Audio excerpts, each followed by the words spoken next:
Jadilla strides with heart, flames in her eyes, vision so sharp, cutting through lies. Graceful ballerina on world's heavy stage, igniting the truth, turning page after page.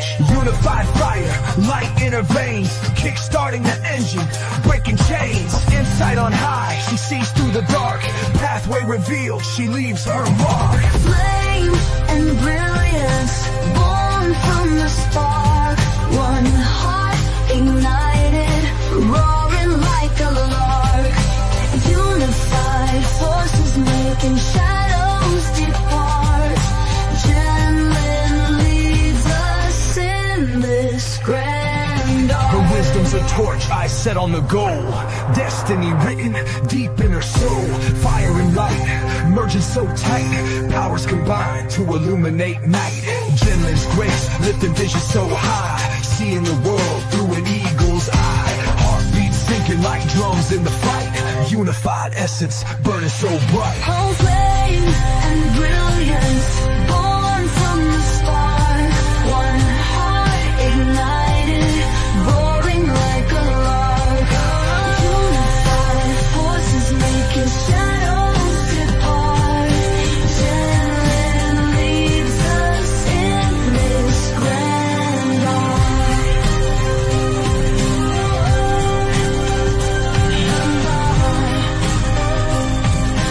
Jen leads us, and born from the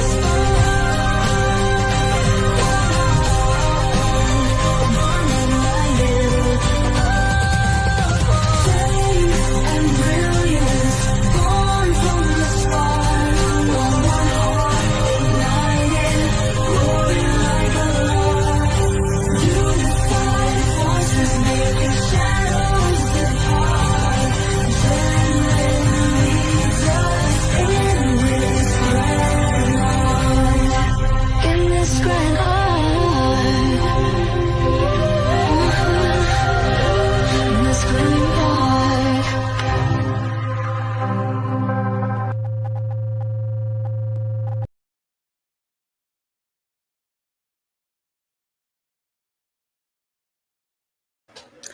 Hello, everybody, and welcome in. This is EnJen to Heart. That great, wonderful, fabulous intro was written by Soul Man Aaron Gibson. So a special shout out, a special thank you for those of you that haven't before. Stick around on the outro because there's a whole nother 2 minutes of that fabulousness. And in that 2 minutes of fabulousness, there's also a lot of you you're going to see, because you are the frequency and the pulse of EnJen to Heart. So hello, Leslie. It's so wonderful to see you. I hope that you are just having the most amazing week this week. I hope you have an astronomically phenomenal weekend, and I hope to see you face to face soon. Welcome to all of you. And right now, Leslie's who I can see, and that's who I know. So that's who I'm going to say. You know how the bugs are at times. For those of you who may not know who I am, my name is Jen Lynn. I'm the founder and the CEO of Unique with New Beauty Norm. I create. I'm a creator, and that's just the easiest way to say. And what I really want to create is a beautiful world, a world that's about the people, for the people, from the people, right? So I talk about a lot of different things, and that can be confusing. I get that, right? About what it is that I do, but at the end of the day, what it is that I do and who I do it for is not as important for me to talk about. Because when there's resonance, there's resonance. And if it's important to you, you're going to ask. And I'm going to be here to say, hey, this is what's up. This is it. This is how I can support you. Right? Because I'm a rebel and an iconoclastic, and it's deeper than that, and it's wider than that. And at the same time, I want things to be beautifully co-created, right? So today we're going to talk about some things. Y'all know how that goes. And if you've been here, and if this is your first time, pull up. This is a safe conversation. Doesn't mean I'm not going to get fired up, right? Though, because I am today a little bit. We're going to talk about the story that you were sold. We're going to talk about the ones that you're allowed to rewrite now, right? And the ones that you are. What do you do when the story that you were sold turns out to not be true? What do you do when something you trusted, something that you may have built your whole entire life around, doesn't do what it was promised to do? What do you do when the product, the belief, the identity, the dream begins to fracture in your hands? Because it's an illusion. Because it's not true.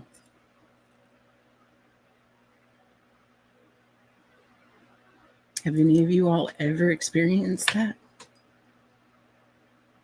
I'm sure that you have, right? And so we know it doesn't say anything about you, right? It doesn't say anything about you. It doesn't mean that you were wrong to believe. It doesn't mean that you failed. It just means that you're waking up, right? It means things are changing. It means that things are evolving. These are all symptoms, right, of a nervous system that's trying to stay alive. But aren't you tired of just staying alive? Aren't you ready to live? I know that you are. And we see so many things happening in the world right now. And there's a lot of questions that I'm fixing to dig into. But before we dig deeper into untangle some propaganda, before we ask who created the systems, who it benefits, why it was built in the first place, right? Why were things built to glorify pain, to glorify burnout and productivity as purpose? That's where we're going today. But I want to start with a deeper reckoning than that.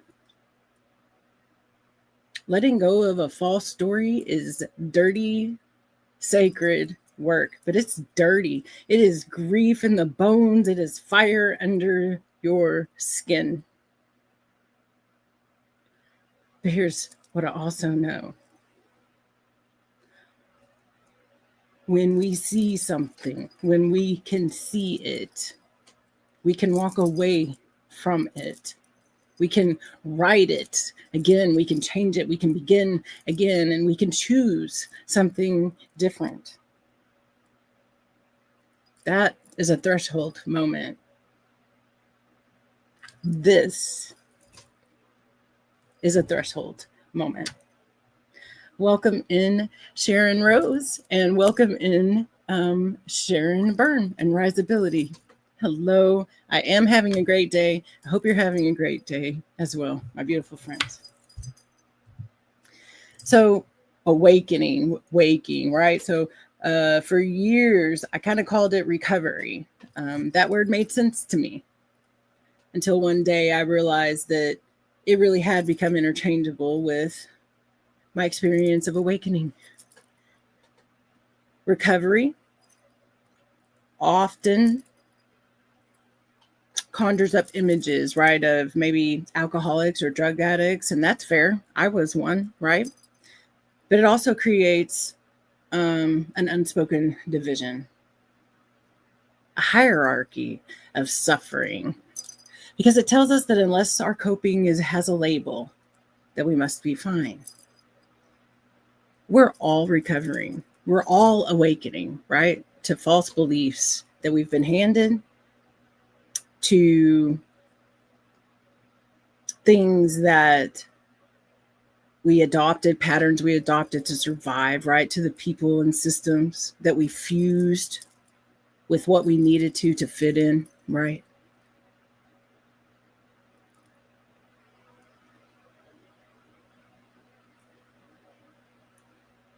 maybe survival, right?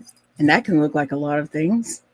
Perfectionism, it can look like emotional eating, overspending, chronic overthinking. Maybe it looks like saying yes when you mean to say no, or staying still when your spirit is screaming more, or move.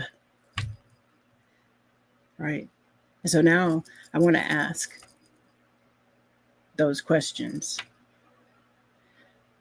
Who created the systems? And we're going to talk about them. Who does it benefit? And why were they built to glorify pain, burnout, and productivity as purpose? And I'm going to say that again. Productivity as purpose, resilience as something that you're supposed to have to obtain, that you're supposed to go through the fire, that you are supposed to be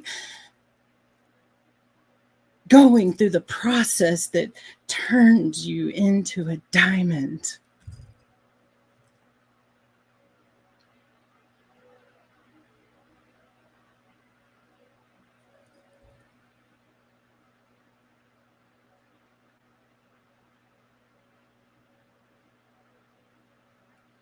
Have you ever asked that? What is purpose? And why is purpose productivity?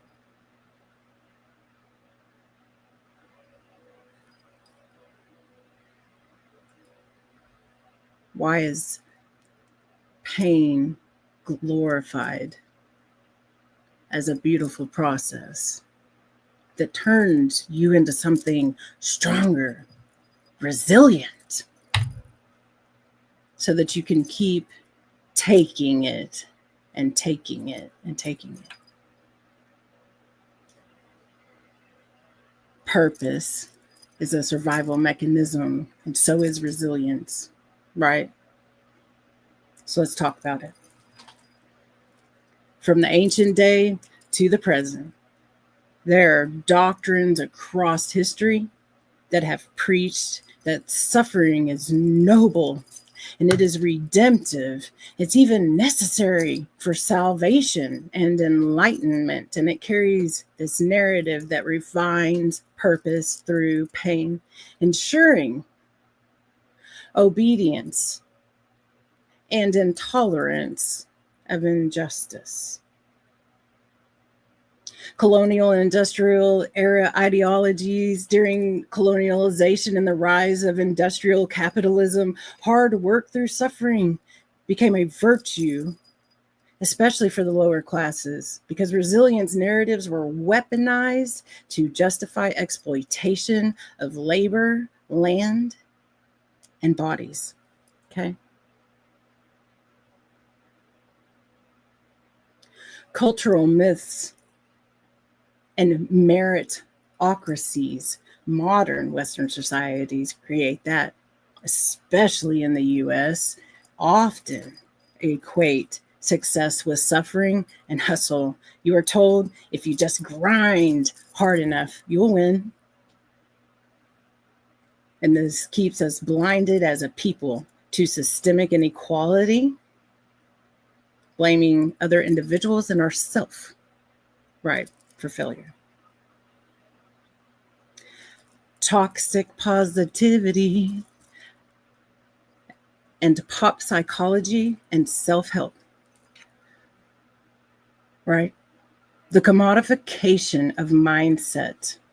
Just think positive. Just be positive. Shames emotional reality and it creates spiritual bypassing. And pain becomes something of that we transcend for status, not something that we hold with truth and for community. We see media, education, and policy often promote refinement through adversity to keep populations compliant, because you see it in slogans like, what doesn't kill you makes you stronger. which makes systemic violence character building. Okay. Why does this exist?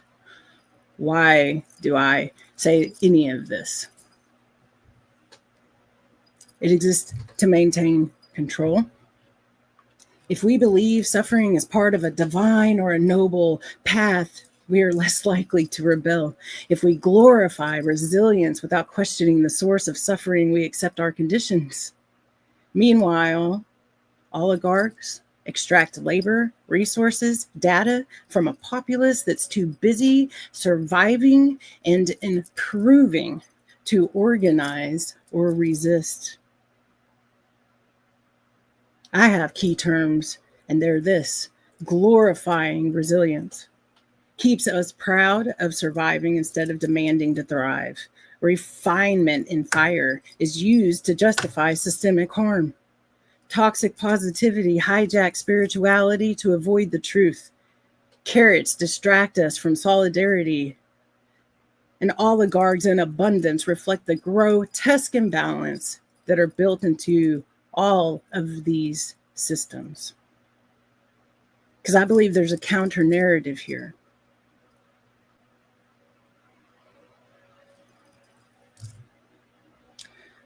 We are whole, right? We're whole.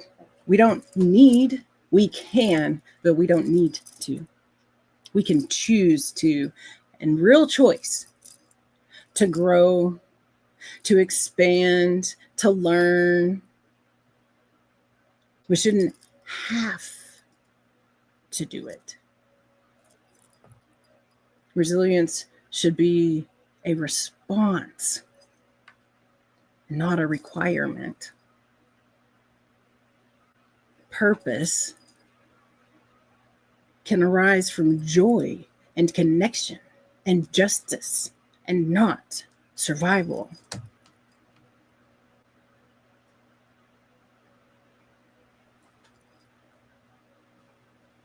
And there is a place for those silver linings, right? In our own suffering and on our own paths. Whatever it is that we need to tell ourselves to keep going gets to be okay. That gets to be okay.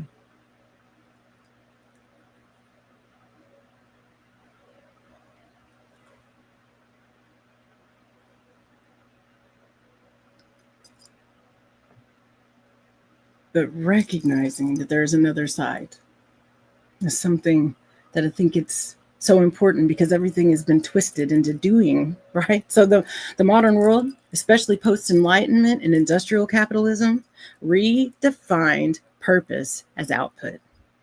You exist to contribute, to produce, to be useful.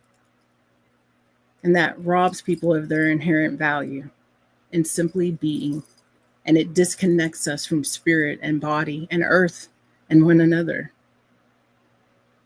The purpose as a verb of the soul is not in doing. It is in presence. It is in essence. It is the breath before the action. Being is sacred. It's whole. It's already in harmony with the cosmos. It is a root. Doing can be joyful expression of being, but it shouldn't be the replacement of.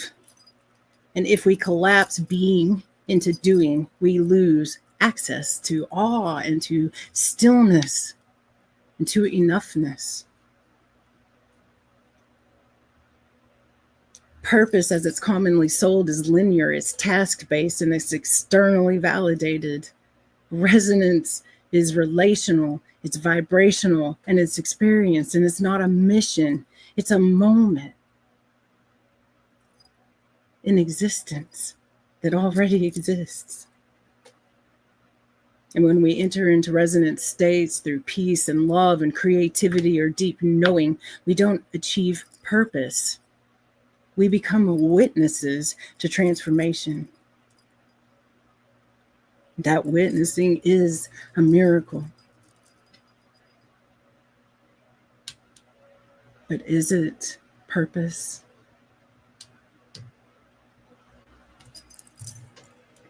Does purpose have to be involved? for something that already exists to be seen, to be experienced? Why do these distinctions even matter? They matter because they liberate us from the systems that are control. They return us to relationship. They restore the sacred memory that is within each and every single one of us. They heal the shame of resting, of having an illness, of being intuitive, of knowing. If being is forgotten, we become machines. There's a really great fear out there right now wrapped around AI that we're going to become the machines because AI is going to take over, right? AI is going to take over because we're not going to think for ourselves anymore.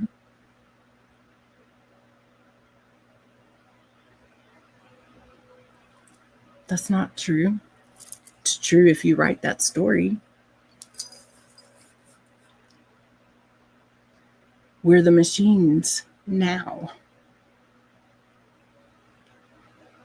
We're the machines now.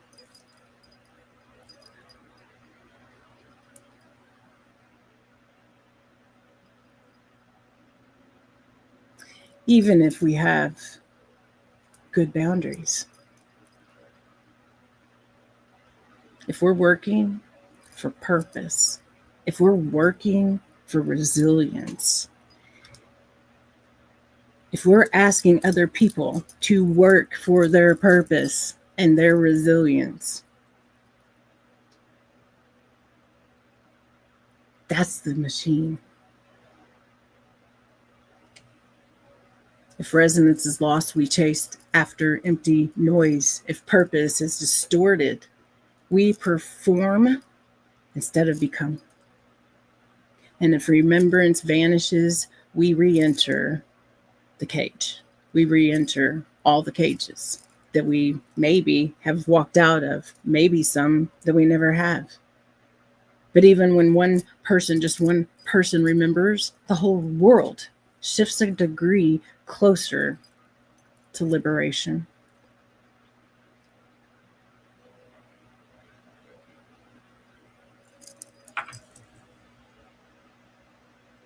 Being is sacred. Purpose is propaganda. Resonance is a compass. Healing is not a goal, it's a becoming. And suffering is not a proof of your worth. It just happens to be a messenger of your experience.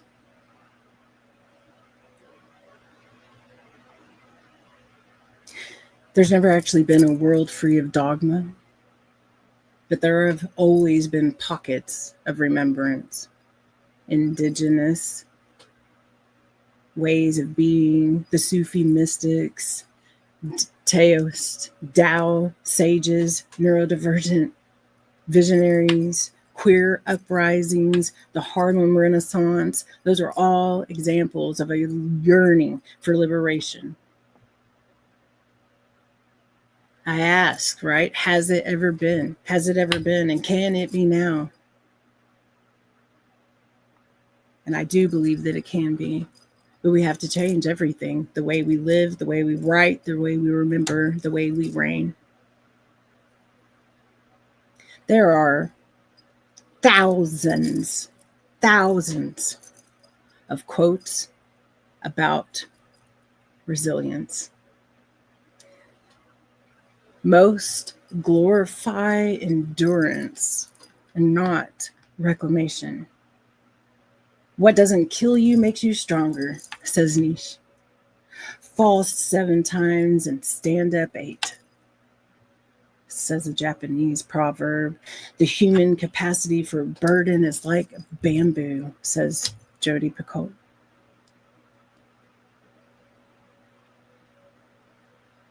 But I have some reclaimed, rewritten, right? I am deliberate and I'm afraid of nothing, Audre Lorde. Rest is a form of resistance, Trisha Hershey. Healing is not linear, it's layered, it's spiraled, it's sacred, it's circular. We are not here to suffer into significance. We are here to remember. We are here to be.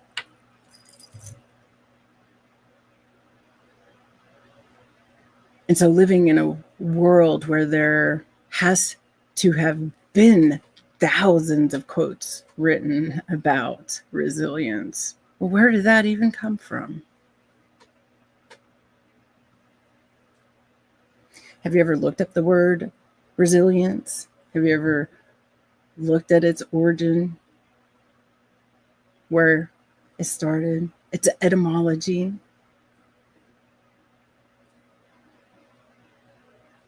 We're going to do that right now together, okay? What was going on in the world when the word resistance had to be born and adopted and spread to the world, the educated, the undereducated, the ignorant?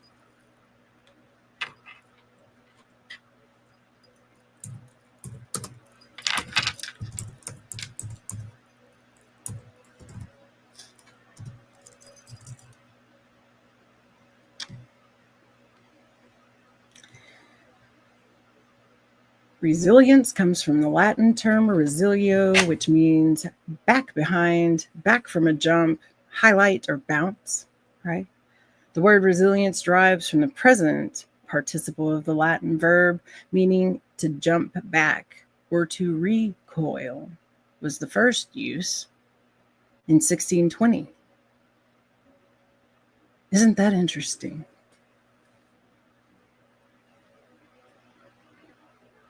To jump back or recoil. Certainly isn't embracing, is it?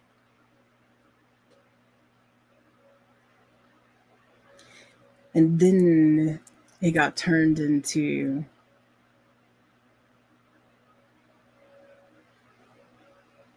managing to overcome something and not be affected by it psychologically. Well, isn't that a lie?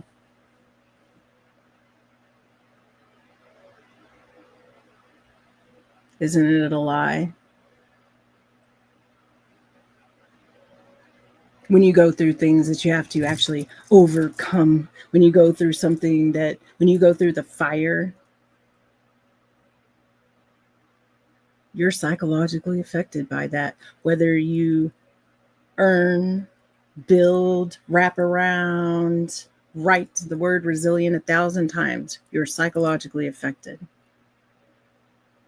You are changed by your experiences, right? And that's fine. But let's go into the actual history of it.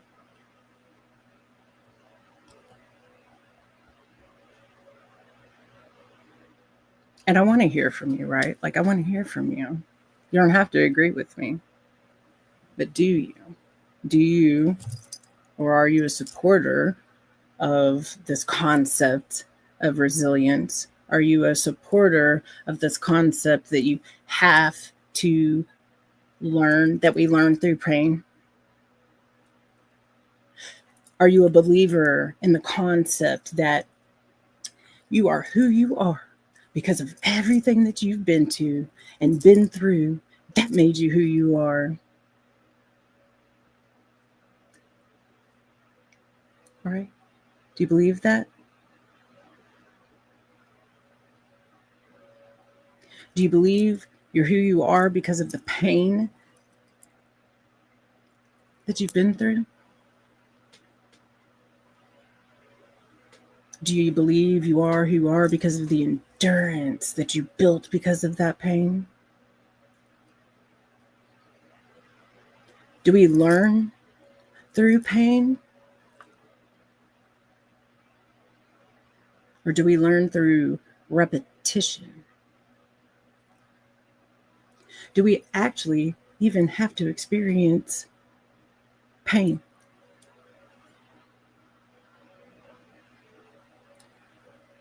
Do we have to suffer?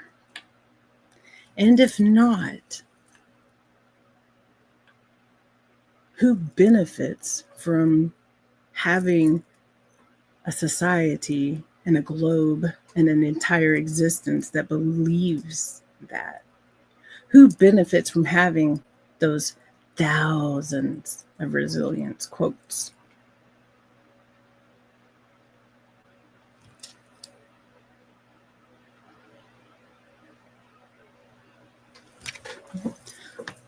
Right, you can unlearn anything, and I love that, Chasen.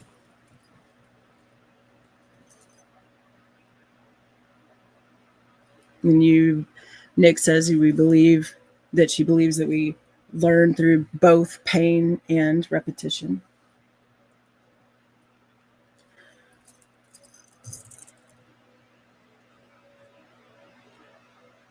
What if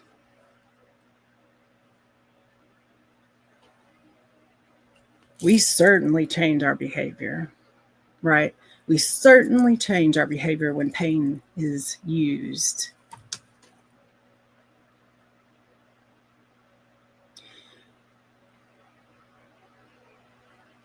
When I was a child,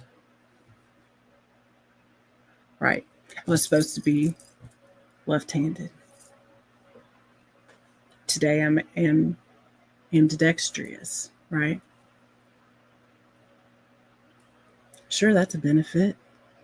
I can write with my left or my right hand. Amazing. Amazing. But the reason I can do that is because I was beat. Right? So I got shoveled that pain. Right? I got shoveled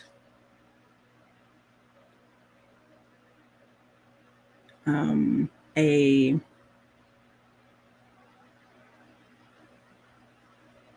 reaction, right, to the action.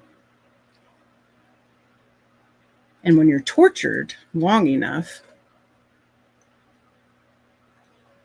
you'll stop doing anything. You'll stop doing anything when you are punished and tortured. And I personally have not ever seen suffering or pain that was not somehow tied actually into punishment.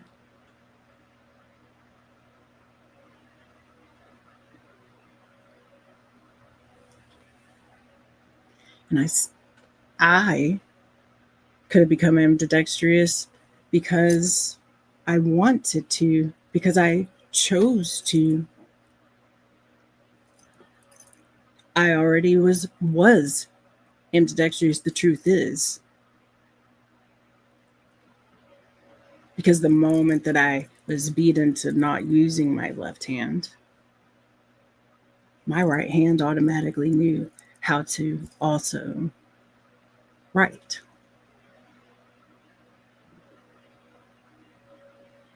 Right?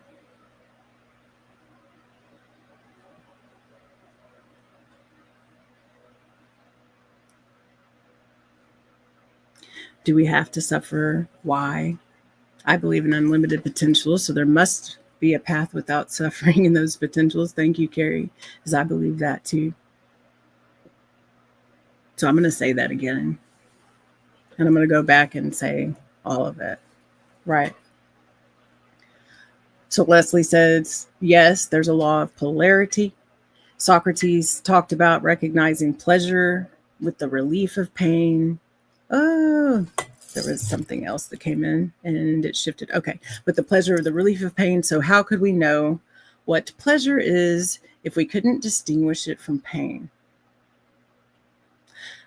I know what pleasure is because I can distinguish it from joy. I know what pleasure is because I can distinguish it from happiness.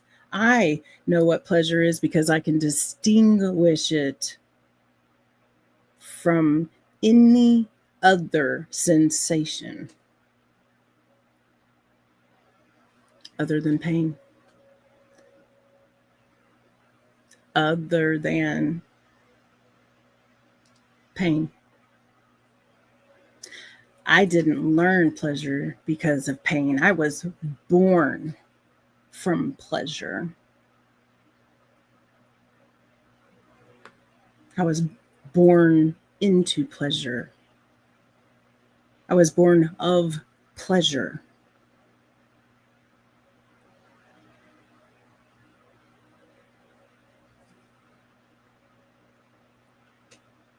Right? Pretty sure that my mom and my father were both in a moment of great pleasure the moment that I was conceived. So I'm not saying that the opposite doesn't tell us of the other, but I'm saying, does the opposite truly have to exist for us to be able to distinguish? Right? Chasen says it, right? No, I don't believe that we have to suffer. However, our journey can create pathways for us to help ourselves and others. Absolutely. With or without suffering. And I think is kind of what you're saying. Do we really unlearn? Is that even possible? Aren't we really learning new things?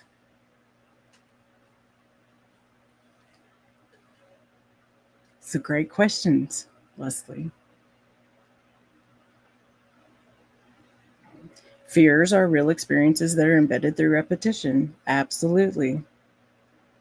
And so are experiences that are embedded through encouragement and applause, reward and award, right? And yes, all of these things are in our existence. And yes, all of these things are in our biology. They're in our very DNA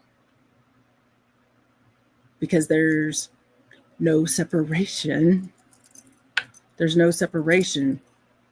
So as we all move, what we accept and what we do, what we say, what becomes the bigger, wider believed thing is the bigger, wider experience.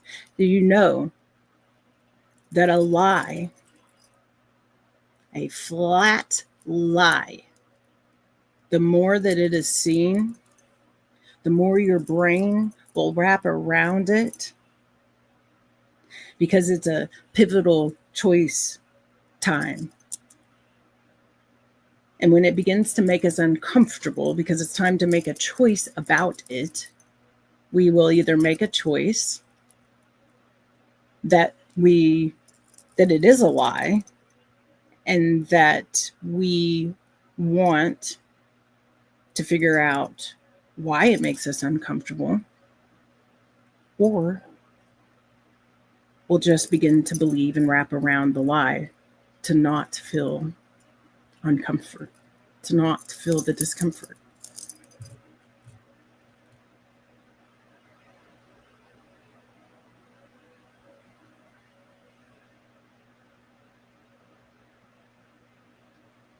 Right? And so, and then Nick, you said, right, did you agree that we don't have to suffer, but you think experiences, certain pains like loss, teach us to appreciate life more? And they can.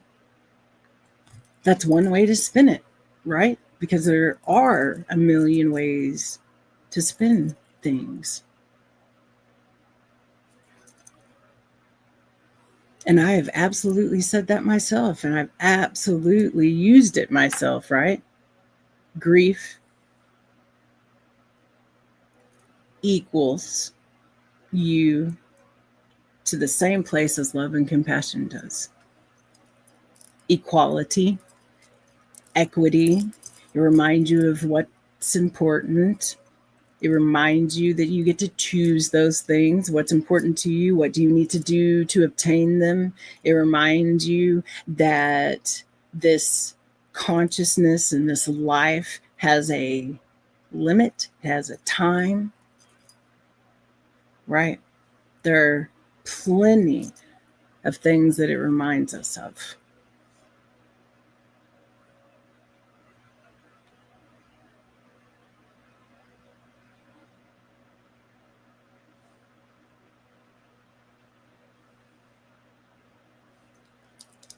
Plenty that it reminds us of. But I think that we can also be reminded of those things through other ways, right? It doesn't always have to be through pain, but it can be. So, but let's go to another place.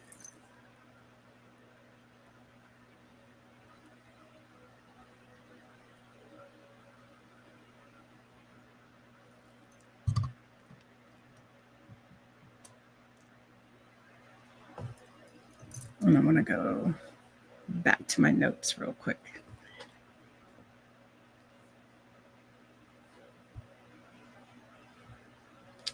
And thank you guys for talking and having such a, to me, an important conversation. So I appreciate your presence and you're willing to have the conversation always.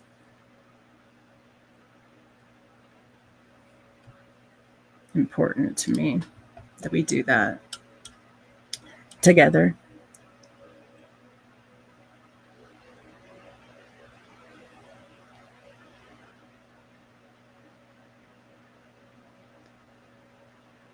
So let me go.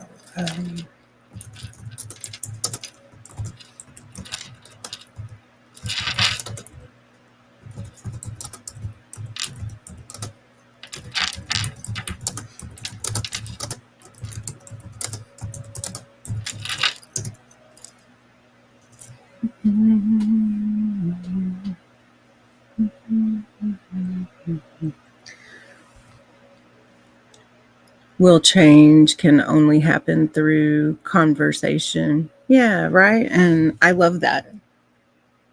Absolutely. A man can tell himself a lie so many times that he begins to believe it. Thank you, Jason. Right? Like our brain, our bodies, our biology is amazing.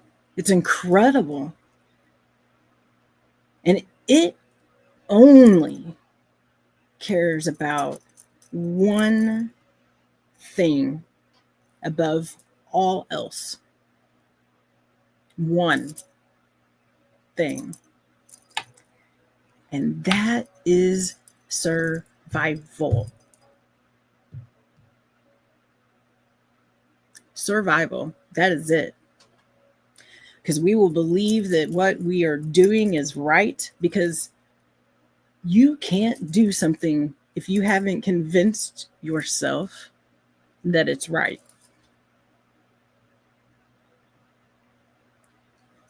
This system, this body as a system, as a biology, as a piece of organism that has cells and it has messages and it has chemicals and it has belief systems and it has a brain and it has consciousness and it has zero consciousness.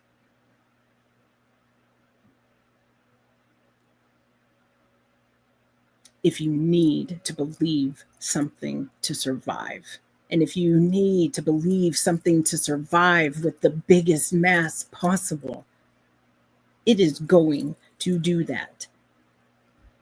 You are going to do that.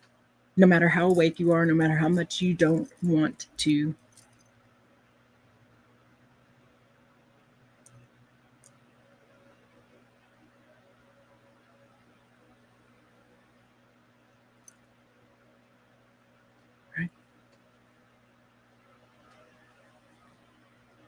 So, what is the genesis?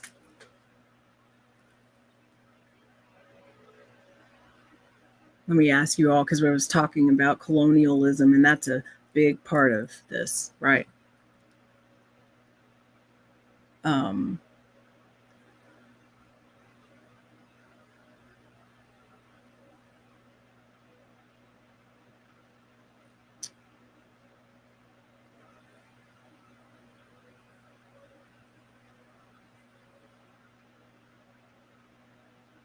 It absolutely 100% meant survival to the minority of the colonialists when they came here, right?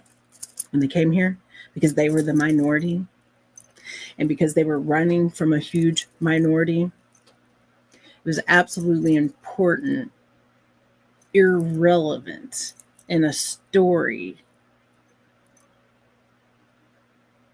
to have beliefs about the land that already existed, about the people that were on the land.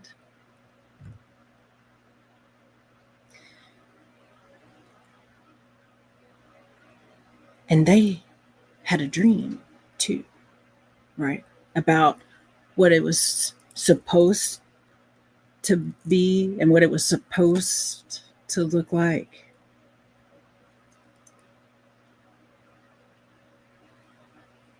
And they made plans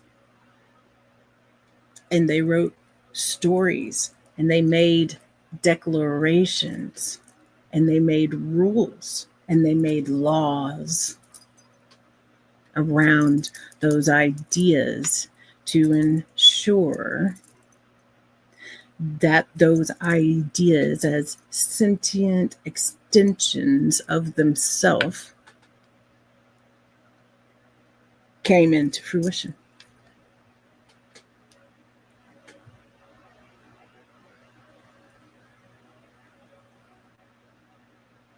Right, so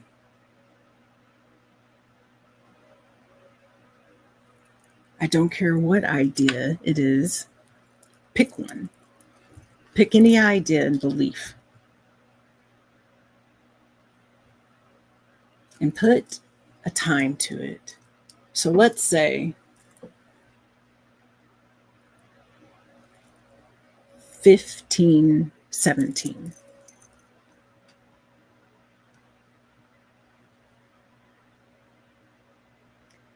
If we evolve, if we grow, if we learn, if we're conscious and we've actually become intelligent and more intelligent as a breathing, moving organism of existence, as a piece of the universe, a giant one, humanity, a human body, humans.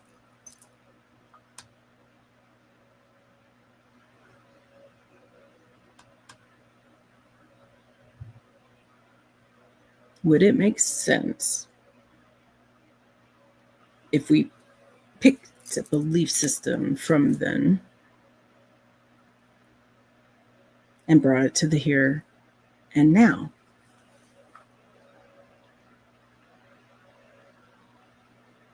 As an absolute truth. And what if that something, somebody did that, and that something was something that everybody else, all of us were like, no, hell no. What? What? No. What is it? No.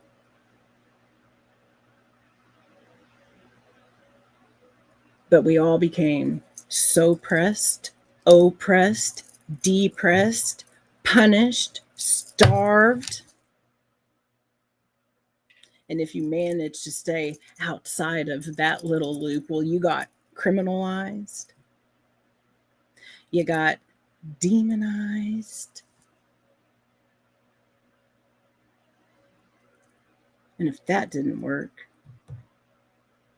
well, then your lovely little ego got stroked.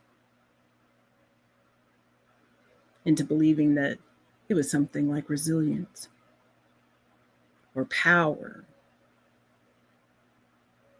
or awareness, right?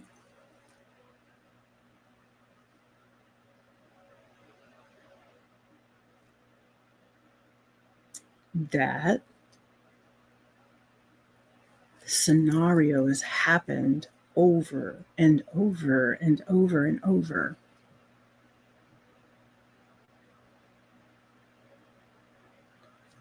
So many times.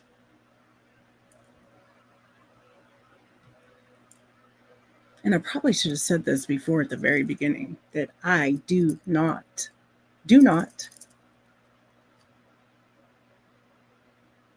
believe in right or wrong. Because of the laws of the universe, and because no matter who you are, or what you want, or what your desire is, whether it be money, fame, whether it to be known and recognized, or maybe all you want is happiness, maybe all you want is a meal, maybe there's diabolical things that you want too, and it rains on all of us the same. Even a diabolical wish and desire is fulfilled.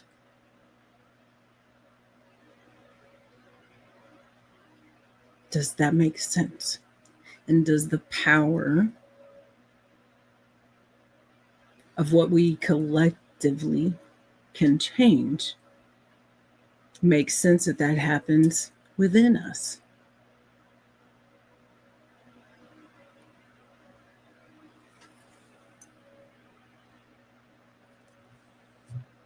And the power of story is this: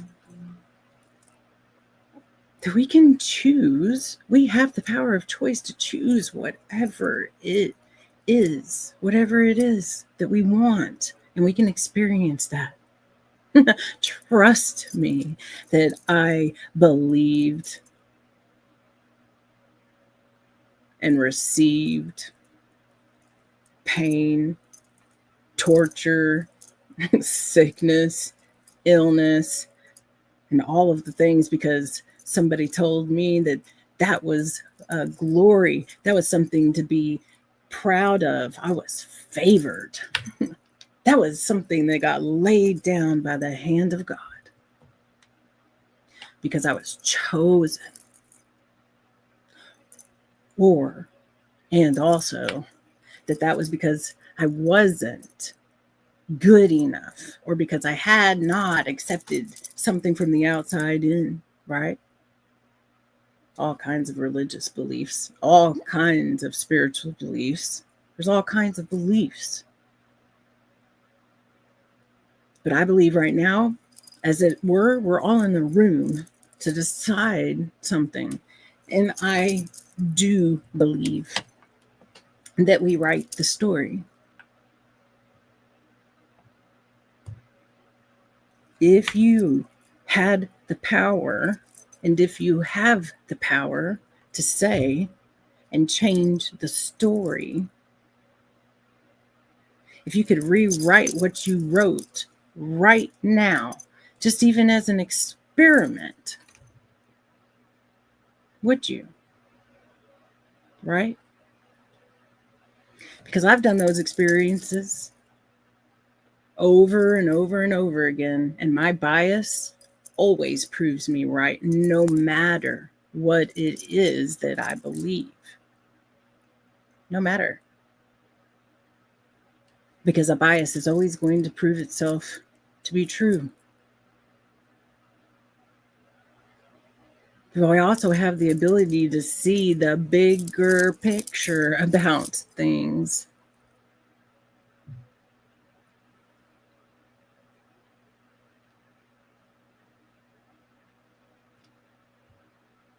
And why would we choose to sell narratives?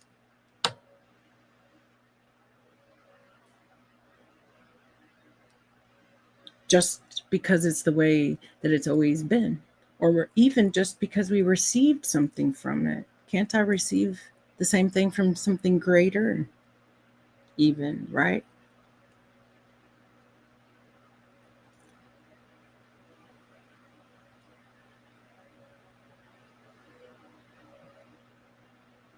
Do we punish grass? Do we punish the tree? We actually do.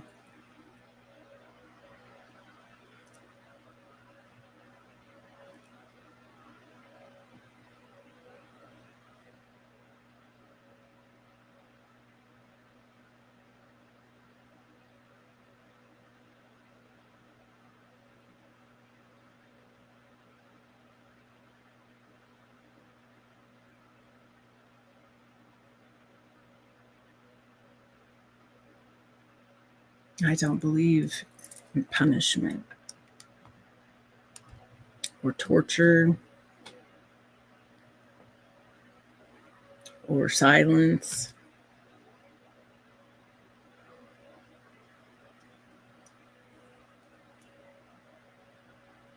But I see them in the story. If we can pick up a story about history and see and know that it's repeating itself, and I think it warrants a look at what are the commonalities, because the commonalities, the beliefs that were sold, the beliefs that were sold, the beliefs that were sold, the lies that were believed, and the beliefs that were sold, the beliefs that we were born with.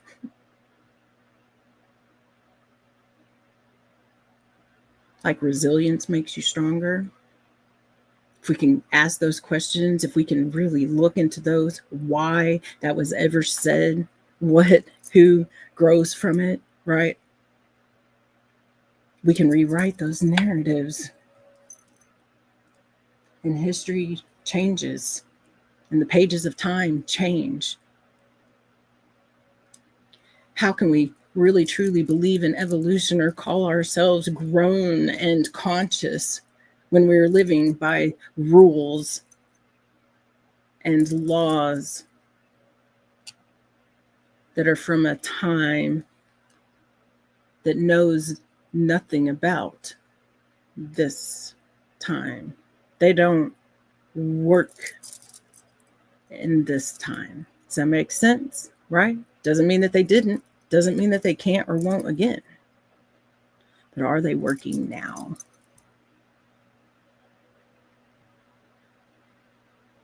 I believe each and every single one of you are so strong and powerful. And each and every single one of us has the choice and the power to our own views. But I also know we all know the power of we, the power of collective action, the power of collective belief.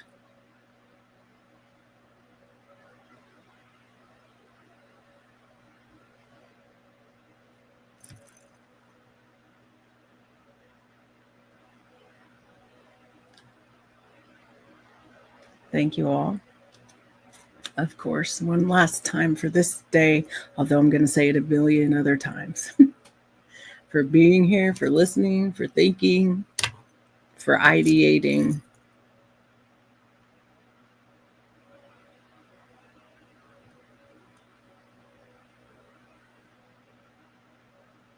And I do draw my line in the sand.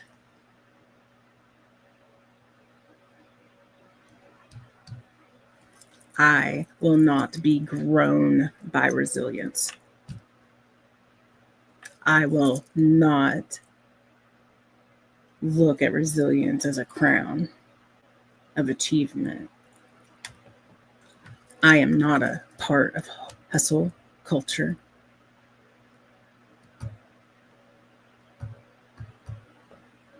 I do not believe in punishment. I do not believe in supporting systems that punish, separate, cause pain, oppress, depress.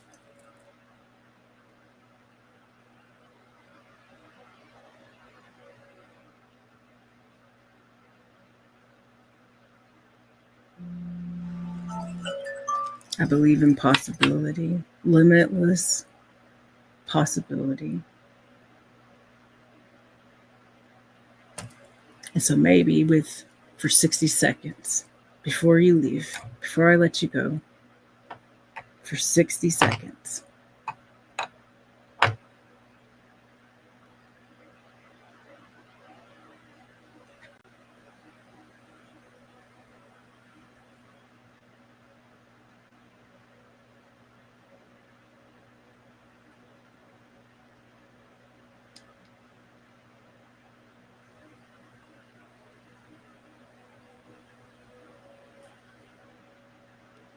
how can we be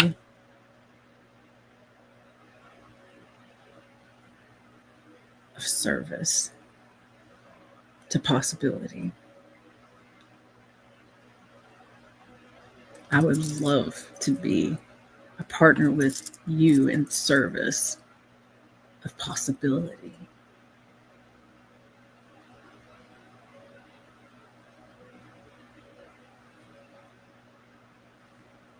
I love you all, and we'll see you next week. Her wisdom's a torch, I set on the goal. Destiny written deep in her soul. Fire and light merges so tight. Powers combine to illuminate night. Goodness grace lifting vision so high.